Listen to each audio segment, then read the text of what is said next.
Look at me, I gotta... Cats, I almost matched the CGI in the movie, let me tell you. I'm gonna go change into a room and I'm gonna review this. Okay, so I keep seeing every review that I have seen is just mean and terrible, and everyone's saying that Cats was awful and they hated it. But okay, I have never seen the musical, and I looked at reviews before going to watch the movie, and so I was like, okay, I know that the movie is gonna be mainly singing, and there's gonna be like literal to no dialogue that actually progresses the movie, because the whole thing is that it's cats singing about being cats and the kind of cat they are, and then that's how they get chosen by God Dudemeyer Cat into cat heaven or whatever. The movie, first of all, I have no idea how the guy who wrote this came to write it at all, but I gotta say, I loved it. Okay.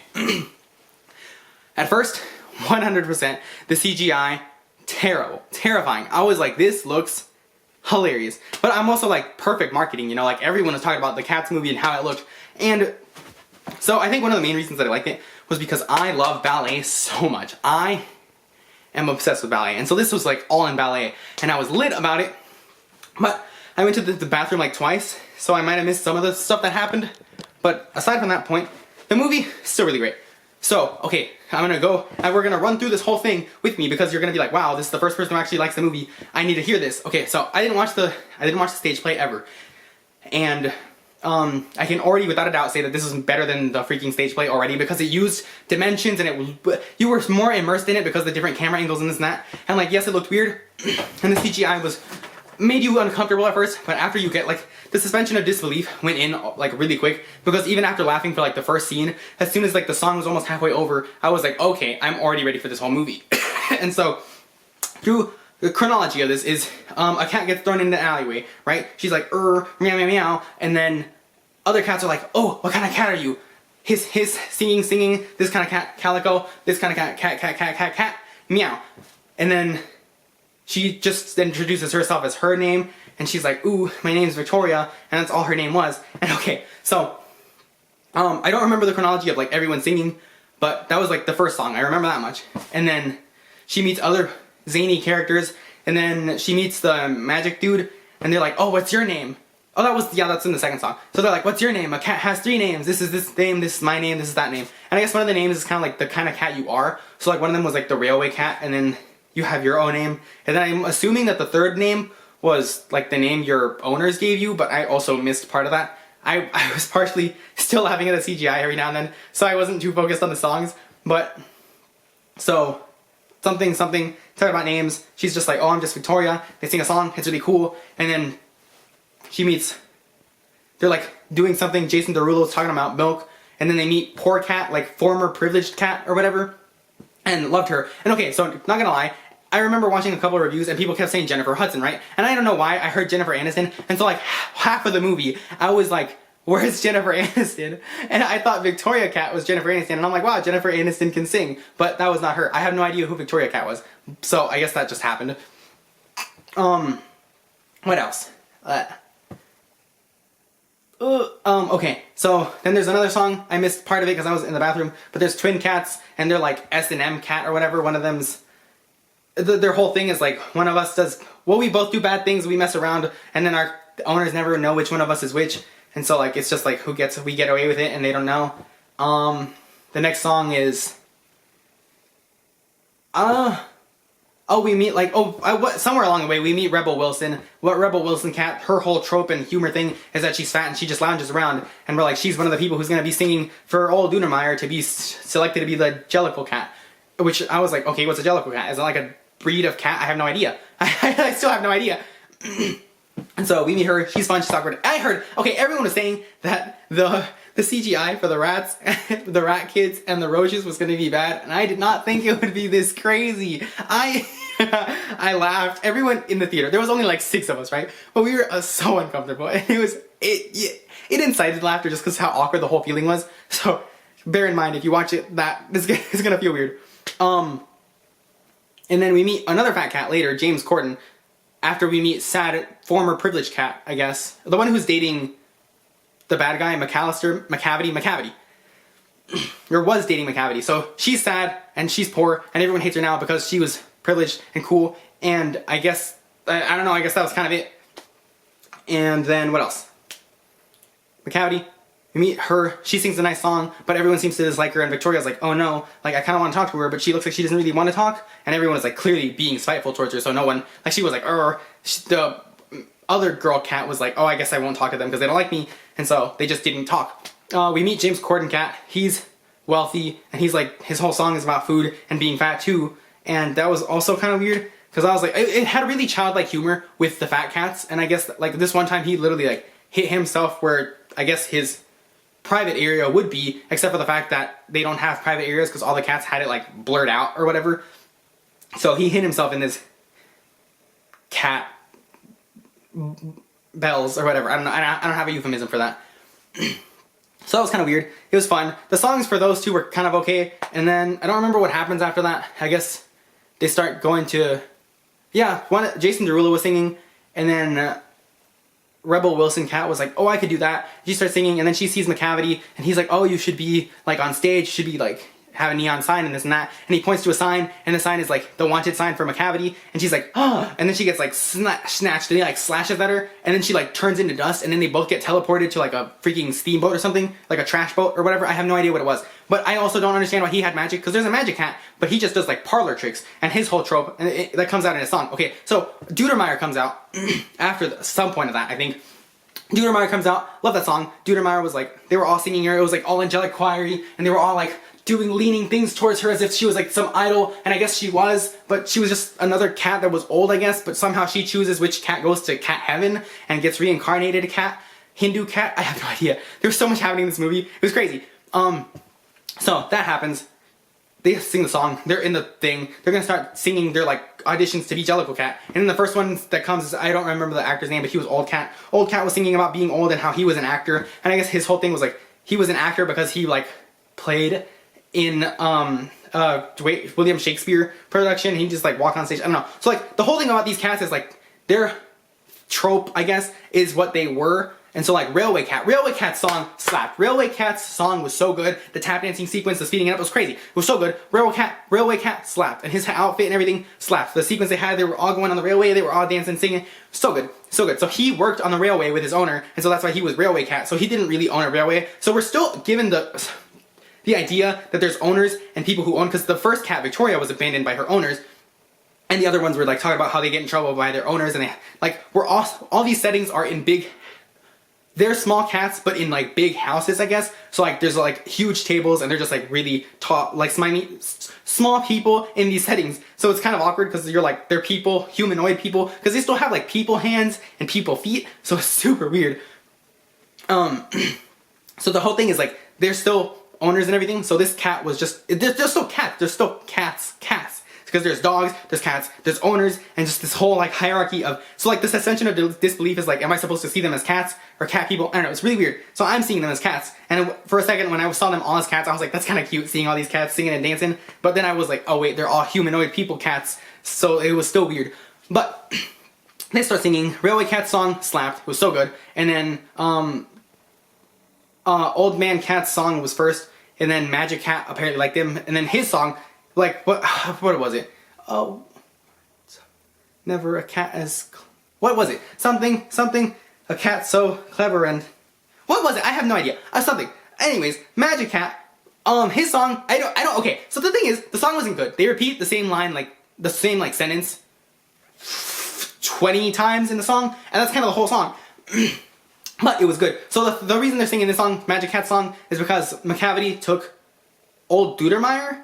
Yeah, the girl who chooses the Jellicle Cat. And so he took her, and everyone's like, oh no, what are we gonna do? And then, they try to get her back, and he's like the Magic Cat, but he's just a parlor trick cat, so he's like, oh no, I can't do it. But then like, as soon as they like start all singing, and he loses confidence, and he gains confidence, and he loses confidence, and he gains confidence again, and they're all singing the song, like never has there been a cat so clever as magical Mr. Mistopheles or whatever. Then he's like, oh, boom, and then you're like, you see it, and he messes up again, but then behind him is Dudermeyer, and she starts singing the song too. Oh, there never has been a cat so clever and something as Mr. Mistopheles. And I was like, oh, yay, she's back, which made no sense, because I'm like, okay, what? I'm like, his whole thing was being a magic cat, because he would cause a ruckus, but then his owners would find him places where he wasn't, so they'd be like, they heard him on the roof, but he was still sitting in the bed, or I lost him for a while, but he's been in the same place for the, like, past 2 days.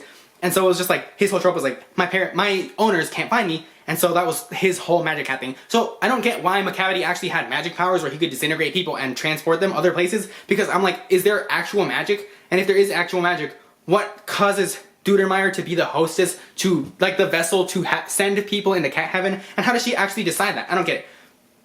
And so, at some point, I think before that whole thing happened, Macavity came in, Taylor Swift cat came in, she sang, and someone was joked about it. They were like, I think Taylor Swift cat was hotter than real Taylor Swift, and I can't lie. Some of these cat people looked so much better as cat people than themselves. Like, the magical Macavity cat, I loved him, and I hate his actor. I was like, sorry for the guy who is the actor, like, I'm so sorry, but I liked you as cat version of you better. And then, the other guy, the other main cat, the other main male cat, not Idris Elba, no, not Idris Elba, and also not Jason Derulo cat, the other, probably white person actor cat, he was very attractive to me, and I'm like, ew, am I a furry after this movie? So that's what this whole being a cat thing is. But I also wanted to be like, hi, this is a joke on the CGI and everything, and also I'm just getting in character. Cats, meow. The movie is good. What else happened? Okay, so then Victoria sings with the former privileged cat again. I don't know where Rebel Wilson is, and I don't know where James Corden are for any of this song, but the bad ruckus twin cats, they were helping the bad guy, and then Rebel Wilson peels off her skin to have other skin clothes under her cat skin, and so that's how she got away. They fight Macavity, Dudermeyer transported him back. The chronology that I'm singing to this is terrible, but also the story makes no sense anyways, so you're not even supposed to be able to explain this, I think. But the songs are the main focal point, and the songs are great. So, former privileged cat and Victoria's like, hey, come in, we're gonna sing. She's like, sing them your song. And so this threw me, because I didn't know any of this, and I was still under the impression that Jennifer Aniston was Victoria, but Jennifer Hudson cat got chosen as the Jellicle cat, and I was like, whoa, what? I thought Victoria, the main character would be chosen as the Jellicle cat, but I guess that's the thing, that's the whole like throw it for a spin, and you didn't expect it, did you? But I didn't expect it, and so, well, she got chosen. It was super cool. And then Idris Elba cat Macavity tried to get the blimp, right? That sends you to cat heaven, but he missed, and then he couldn't use his powers, I'm assuming because it was daytime, because he could only use it at night from what it looked like, contextually. But I also have no idea what any of the lore or reality, like I don't know where they draw the line in this movie, because, I mean, the cat that did parlor tricks also could do what Macavity could after everyone believed in him, so I don't know where they draw the line in realism.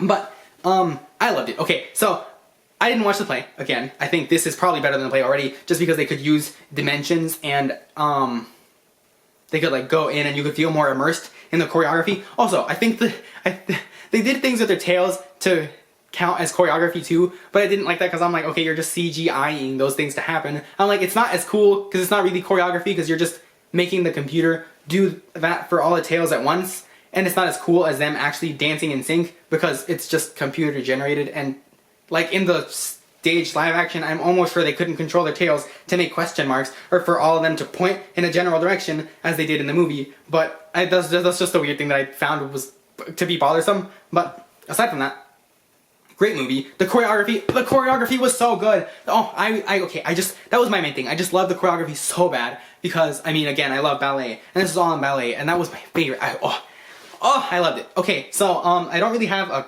an ending for this because I really don't know what I'm supposed to say, aside from, I don't really get why everyone is saying that they didn't like the movie, because personally, I found it really enjoyable. I went to watch it with my best friend, so it was kind of funny, and aside from that point, it was, I mean, I guess the funny part made it enjoyable at the beginning, but then after that, like, I mean, even my friend and I were, like, jamming out to the song. People sitting behind us started, like, singing to the Magical Mr. Mistopheles song, too. So, like, you know, we got into it. And it's weird, because some of these songs were just, like, them talking about themselves, and they were still enjoyable, and some of them were, like, straight up bops. Like, the slow songs were pretty good, and those slow songs I've kind of heard before, but I also hadn't heard before, but I guess they're famous, because I was like, this sounds familiar, and I guess they are well-known songs, and I didn't know they came from Cats, which is crazy to me. But, it was good. The music, the more upbeat ones, like the Railway Cat and the Mr. Mistopheles ones, really good. The slow song that Jennifer Hudson sang was really good. Apparently Taylor Swift did did the beautiful ghosts thing, and people are saying that was bad. I liked it. I still don't know who the main actress is because Taylor Swift cat wasn't her, and that threw me for a spin too. So I don't really know who that is, and I feel bad because I feel like I should know because she was the main character. But I guess she was just there to have everyone explain what was going on around them in this like secret little cat cult. So it was like we were tiny people going on this crazy adventure with them too. Again, the hands of the people made it really weird. Like I don't know why they wouldn't give them paws or at least paint their hands and feet. They kept the same feet. Taylor Swift cat had gold nails to match her like fur and everything. And then Jennifer Hudson cat also had black nails, but no one else had painted nails, I don't think. And their feet were still people feet. And like for one of them, I think they did whiten his feet some. Like I don't know if they put paint or they just like lightened his skin like with CGI, but it was still kind of awkward. There's just so much I want to say that I have no idea how to say because it's just the whole movie was just a weird experience. But it was still very enjoyable to me. Like, everyone was saying, this is horrible, this is horrendous, the CGI is bad. But the CGI wasn't really the point of the story. Because, I mean, even with the stage play, I'm sure if you were, like, seeing all these people being cats and nuzzling each other, you'd be kind of weirded out. Also, that's another thing. The nuzzling was really awkward. And the whole movie was kind of hypersensual. Like, a lot of the times, I was like, this is very hot. For a cat's dancing song, I guess. I don't know how else to say it. So it was really awkward. It just made you feel uncomfortable, like, every now and then. And there was choreography that was really weird. Like, there was this one time where they just go like this. And I was like, I get that they're being cats. And sometimes they, like, did... One of them meowed when they were, like, licking their hand or something, which was weird, because no one really meowed, except for, like, after songs as, like, a kind of celebration jeer kind of thing. Like, ooh, like, meow, meow, meow. They all scurry away, and they make cat noises. But aside from that, being a cat was almost not their main thing. They were just... Like, the cat thing almost didn't fully matter at all, you know? Because they were still... acting like people. I don't know if that was like the whole thing, but the last song, they're all doing this choreography with Drew Meyer. They're at the end. They saw the blimp fade away with Jennifer Hudson cat, and she was gonna be sent into cat heaven. I don't know if she was like reincarnating into one of the other lives. They didn't really explain that, but they were all dancing. They all sang. They all leave. And then like the last song, the Dudermeyer. Is it Dudermeyer? I don't know. She stares directly into the screen. Like, stares into the screen where the camera is to you, the audience, so you know she's talking to you. And the last song is like, just so, like, the whole thing of this is like, know that cats aren't dogs. And I was like, dogs are real in this? I'm like, is there a dog's counterpart to this whole experience? Because, let me tell you, that was the point of it, I guess. She was like, don't treat cats like dogs. And I'm like, I guess. I don't know what that means. And she also tells Victoria that she is a Jellicle cat. And I'm like, well, she's a Jellicle cat. Couldn't you have just sent 2 of them up to be reincarnated? Because this girl got abandoned. And that's the whole Beautiful Ghosts song thing. She was like, oh yeah, well, you may be sad now, but at least you have good memories. I don't have good memories. I think was what she was saying. But again, I don't really know what the heck any of was happening. I didn't like the fat jokes that James Corden and Rebel Wilson were doing, but I guess it was it added to the family friendly, if you bring your kid, it's gonna be funny for a kid kind of thing. Some chick behind us was cracking up about it, but I also think a lot of us were cracking up over the CGI of the rats and the cockroaches. It was crazy funny. There was awkward scenes which were funny for that sense too, just because you're like, these people have to act like cats, so they're like nuzzling each other really close, and it's like being like sweet or kind, and you're like, this is kind of weird, and I don't know how I feel about this, to the point where like my friend and I, every now and then, we're just like getting like close to nuzzling each other just to make fun of the movie kind of thing. And there's this point where like one of them just stared at someone for like a couple seconds. I don't remember what cat stared at what cat, but we did it because it was just such an awkward scene and it was unnecessarily long. I don't know where it was. I could not tell you. This whole movie felt like a lucid dream, but that's it, I guess. Yeah, that Cats was good. Cats was good. I can't wait for Dogs or something. I don't. Why did he omit this? Oh, and also this is beside the point. Holy crap. Okay, so I am like the shyest person alive, right? And I ended up asking this guy for his number at the movie theater, and I got it. So it's an even more memorable experience. Cats, thank you. You blessed me. I got reincarnated as a Jellicle cat. You gave me the opportunity to grow out of my skin. I sacrificed one of my 9 lives, and I got someone's number. So that was hype.